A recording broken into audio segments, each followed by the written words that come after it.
Hi hello அனைவருக்கும் வணக்கம். இன்றைக்கி இந்த வீடியோவில் பார்த்தீங்கன்னா டிவிஎஸ் எக்ஸலண்டோடைய பிரேக் ஷூ வந்து எப்படி மாற்றுறது அப்படின்றதுக்கான வீடியோ தான் போட்டிருக்கேன். ஸோ இதுக்கு பார்த்தீங்கன்னா 14, 15 அந்த மாதிரி சைஸ் இருக்குல்ல, இல்லை 16 சைஸ் இருக்கிற நெட்டுக்கான ஸ்பேனர் எடுத்து கழட்டிட்டு அதோடைய மெயின் ஷாஃப்ட்டில் வந்து ஏன்னா ஒரு சின்ன கம்பி வச்சு பொறுமையாக தட்டுங்க. த்ரெட்டு டேமேஜ் ஆகாமல் தட்டி எடுத்துங்க. ஸோ ஷாஃப்ட்டை கொஞ்சம் கொஞ்சமாக ரிமூவ் பண்ணிவிட்டு நீங்கள் முன்னாடி இருக்க டயரை வந்து கழட்டிக்கலாம். கழட்டும்போது பிரேக்குடைய நட்டை லூஸ் பண்ணி விட்டுடுங்க. லூஸ் பண்ணிவிட்டு கழட்டிக்கலாம், இல்லை லூஸ் பண்ணி விட்டு கூட நீங்கள் பண்ணிக்கலாம். ஸோ அதை எடுத்திங்கன்னா உள்ளே பார்த்தாலே கம்ப்ளீட்டாக வந்து ரெஸ்ட் ஆகிருக்கு, நிறைய டஸ்ட் இருக்குது பிரேக் ஷூவை. ஸோ பழைய பிரேக் ஷூ கம்ப்ளீட்டாக போயிடுச்சு. ஸோ இது எடுக்கும்போது கேர்ஃபுல்லாக எடுங்க, ஏன்னா அதில் ஸ்ப்ரிங் இருக்கும், கையில் சில நேரம் அடிச்சிடும். ஸோ சில டைம் வந்து பார்த்திங்கன்னா நீங்கள் வாங்குகிற புது மெட்டீரியல் ஸ்ப்ரிங் இருக்கும், சில ஸ்ப்ரிங் இருக்காது, அது பார்த்துங்க. ஃபுல்லாக டஸ்ட்டையும் வந்து நல்லா தொடச்சி எடுத்தாச்சு. இதில் வந்து நான் ப்ரஷ் பண்ணி ஆயில் போட்டும் க்ளீன் பண்ணி எடுத்துக்கிட்டேன். நம்ம வாங்கின மெட்டீரியல் இது தான். கிட்டத்தட்ட ஒரு 100 ருபீஸ் கிட்ட வரும். அந்த பிரேக் ஷூ பார்த்திங்கன்னா 80 ருபீஸ்லேருந்து 100 ருபீஸ். இதுதான் பழசுக்கும் புதுசுக்குமான டிஃப்ரென்ஸு. ஸோ இதுக்கப்புறமா இந்த ஆக்டிவிட்டி நீங்கள் தேவைன்னா பண்ணிக்கலாம். இதில் மேலே இருக்கிற சீலண்ட்டை கழட்டிட்டு அது கீழே பார்த்திங்கன்னா உங்களுடைய மெயின் என்ன சொல்கிறது வீல் பேரிங்கோடைய சீலண்ட் இருக்கும். அதை சின்ன ஊக்கு மாதிரியான ஒரு பொருளை வச்சு லைட்டாக தட்டுங்க. தட்டினீங்கன்னா அது கொஞ்சம் கேப் வரும். இதை உடச்சிடாதீங்க, ஏன்னா திருப்பி போடுறது கஷ்டம், தனியாகவும் ஸ்பேர் கிடைக்காது. ஸோ அதை எடுத்துகிட்டு உள்ளே நீங்கள் க்ரீஸ் போட்டிங்கன்னா பேரிங்கோட லைஃப் வந்து எக்ஸ்டெண்ட் ஆகும். இல்லை அதெல்லாம் தேவையில்லைன்னா நீங்கள் விட்டுருங்க, உங்களுக்கு அது செய்யறது கஷ்டமாக இருந்தால் விட்டுடுங்க. ஸோ இந்த இடத்துல வந்து நீங்கள் க்ரீஸ் அப்ளை பண்ணலாம். அப்ளை பண்ணிவிட்டு பொறுமையாக வந்து எடுத்த சீலண்ட்டை வந்து ப்ராப்பராக அதில் வச்சு ஜென்டில் ப்ரெஸ் பண்ணாலே போதும். அது பார்த்திங்கன்னா ஒரு ப்ரெஸ் டைப், அதாவது லாக் டைப் மாதிரி அதுவே போய் உக்காஞ்சிக்கும். நீங்கள் எதுவும் போட்டு அடிக்கலாம் தேவையில்ல, ஜஸ்ட்டு வச்சுட்டு மேலே வந்து ஷார்ப் எட்ஜ் இல்லாமல் என்ன சொல்கிறது ஷார்ப் எட்ஜ் இல்லாத ஒரு ஸ்மூத்தான எட்ஜ் இருக்கிற கொரடாவோ ஏதோ ஒன்றத்தை வச்சு நீங்கள் லைட்டாக தட்டிங்கன்னா போதும். அது ஆட்டோமேட்டிக்காக அந்த இடத்துல வந்து பேக் ஆகி உக்காந்துரும். அதுக்கப்புறமா மேலே வந்து உங்களோட வாஷர் சீலண்ட்டே போட்டு மூடிட்டு நீங்கள் ஜஸ்ட்டு டைட் பண்ணுறப்போ அது ஏறிடும். இது வந்து நம்ம லெஃப்ட் சைடு வந்து ஏற்றியாச்சு. இப்போ ரைட் சைட்லேயும் அதே மாதிரி இருக்கும். அதையும் நம்ம வந்து பக்காவாக தட்டி எடுத்துகிட்டு நம்ம வந்து போட்டுட்டோன்னா நம்மளுக்கு வீல் பேரிங்கோட லைஃபும் வரும். ரன்னிங்கில் வந்து உங்களுக்கு வைப்ரேஷன் இருக்காது, ஸ்மூத்தாகவும் நீங்கள் ஃபீல் பண்ணுங்க, லைஃபும் எக்ஸ்டெண்ட் ஆகி வரும். ஒன்ஸ் அதில் இருக்க எக்ஸ்ட்ரா க்ரீஸ் எல்லாத்தையுமே எடுத்துகிட்டு அதுக்கப்புறமா வந்து சீலண்டை நான் போட்டு லாக் பண்ணிட்டேன். லாக் பண்ணதுக்கு அப்புறமா அதோட வீல் வந்து எப்படி இருக்கும் அப்படின்னா அதோட லைஃப் கண்டிப்பாகவே வந்து இம்ப்ரூவைஸ்டாக இருக்கும். இதுக்கு அடுத்தது பார்த்திங்கன்னா லெஃப்ட் சைடு போயாச்சு. லெஃப்ட் சைடில் போய்ட்டு அதே மாதிரி மேலே இருக்க சீலண்ட்டை கழட்டியாச்சு, ரப்பர் சீலண்ட்டை. அதுக்கப்புறமா வந்து பேரிங்கோட சீலண்ட்டையும் முன்னாடி காமிச்ச மாதிரியே ஷார்ப்பான எட்ஜ் இருக்கிற டூலை வச்சு ஜஸ்ட்டு கார்னரில் நீங்கள் லைட்டாக தட்டினீங்கனாலே எங்கன்னா ஒரு இடத்துல ஏர் கிராக் விடும், அதாவது ஏர் கேப் விடும். அந்த இடத்துல நீங்கள் வச்சு ஜஸ்ட்டு ரொட்டேட் பண்ணிங்கனாலே போதும், அழகாக கழண்டு வந்துடும். அதுக்கப்புறமா நீங்கள் தேவையான அளவுக்கு நீங்கள் க்ரீஸ் அப்ளை பண்ணிக்கலாம்.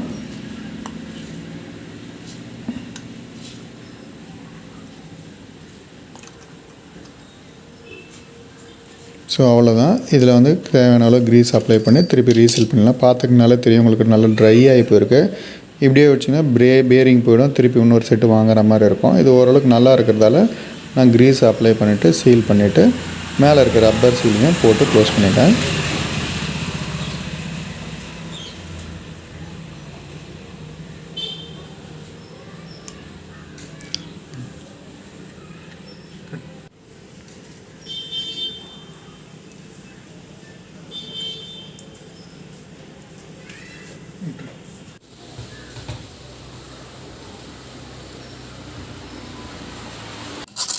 நெக்ஸ்ட்டு இந்த ஒர்க்கு முடிஞ்சதுக்கப்புறமா உள்ளே இருக்கிற பிரேக் ஷூ பிடிக்கிற இடம் எல்லாத்தையுமோ அது இல்லாமல் உள்ளே வந்து நல்லா உப்பு காயத்தை போட்டு சொரிஞ்சு எடுத்துகிட்டு ப்ரஷ் போட்டு க்ளீன் பண்ணி எடுத்துட்டேன். எல்லா டஸ்ட்டுமே வந்துடுச்சு, ரெஸ்ட் மெட்டீரியலும் வந்து வந்துடுச்சு.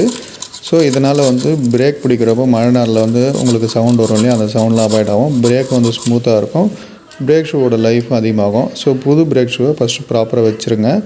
இதில் சில டைம் நடுவில் இருக்க ஸ்ப்ரிங் வந்து அவங்களே மாட்டி தருவாங்க, சில டூலில் வந்து அது மாட்டிருக்காது, நம்ம தான் பார்த்து மாட்டணும். கேர்ஃபுல்லாக மாட்டுங்க. அது கொஞ்சம் ஈஸியான ப்ராசஸ் தான், பட் கையில் எதுவும் அடிபட்டுக்காமல் ஜென்டிலாக அதை மாட்டிடுங்க. ஒன்ஸ் அந்த கிளிப்பை மாட்டி அந்த ப்ரெஷரை ஹோல்ட் பண்ணி எடுத்துகிட்டு நீங்கள் ஒரு டைம் அது ஃபங்க்ஷனாக தான் செக் பண்ணி பார்த்துங்க. அதுக்கப்புறமா இதில் ஸ்ப்ரிங்கில் மட்டும் க்ரீஸ் தடவி விடுங்க, லைஃப் வந்து கொஞ்சம் நல்லா வரும்.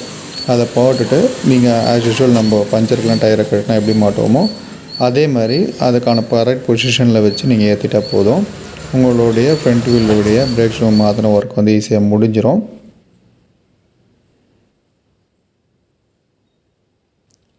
அந்த பக்கம் பார்த்திங்கன்னா கிலோமீட்ரு ட்ரிப்பருடைய கனெக்ஷன் இருக்கும். நான் இதுக்கான வீடியோ, அதாவது கிலோமீட்ரு உங்களுக்கு ஸ்பீடோமீட்டர் வந்து ஓடலைன்னா அதை எப்படி சரி பண்ணணுன்றதுக்கான வீடியோ வந்து ஆல்ரெடி நான் போட்டிருக்கேன். அதோட ப்ளேலிஸ்ட்டும் டிஸ்கிரிப்ஷனில் இருக்குது. தேவைன்னா அதை கிளிக் பண்ணி செக் பண்ணிங்க. ஸோ இதை ஜஸ்ட்டு ஜென்டலாக அதில் வந்து பார்த்திங்கன்னா டியூப்லைட்டில் மாட்டோம் இல்லைங்களா, அது மாதிரி ஒரு லாக் டைப் இருக்கும். அதை நம்ம வச்சுட்டு அந்த பொசிஷனில் வச்சுட்டு நீங்கள் வந்து சென்டர் ராடை வந்து எடுத்து வச்சிடலாம்.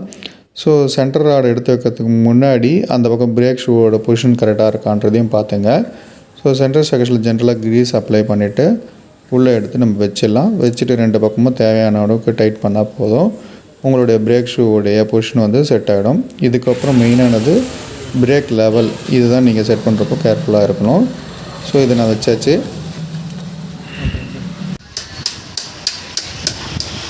ஜென்ரலாக டச் பண்ணி ஒரு பக்கம் டைட் லெஃப்ட் ஹேண்ட் செட் டைட்டும் ஆப்போசிட் டைட்டும் வச்சு நீங்கள் ஏற்றிட்டா போதும், உங்களுக்கு கரெக்டாக இருக்கும். இந்த இடத்துல முக்கியமான இது வந்து பார்த்திங்கன்னா அந்த ஐக்கான் காமிச்சாங்க இல்லையா, அந்த ஐக்கானில் வந்து லாக் ஆகிற மாதிரி இருக்கணும். அப்போ தான் வந்து டிஸ்க்கு வந்து கரெக்டாக உட்காரும்.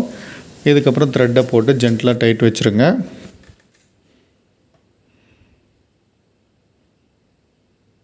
ஓகே ஃப்ரெண்ட்ஸ், இன்றைக்கி இந்த வீடியோவில் வந்த தகவல் வந்து உங்களுக்கு பிடிச்சிருந்ததுன்னா இந்த சேனலை சப்ஸ்கிரைப் பண்ணுங்கள். மேலும் பைக் சர்வீஸ்க்கான ப்ளேலிஸ்ட்டுக்கான லிங்க்கும் டிஸ்கிரிப்ஷனில் இருக்குது. தேவைன்னா அதை யூட்டிலைஸ் பண்ணிங்க. நன்றி.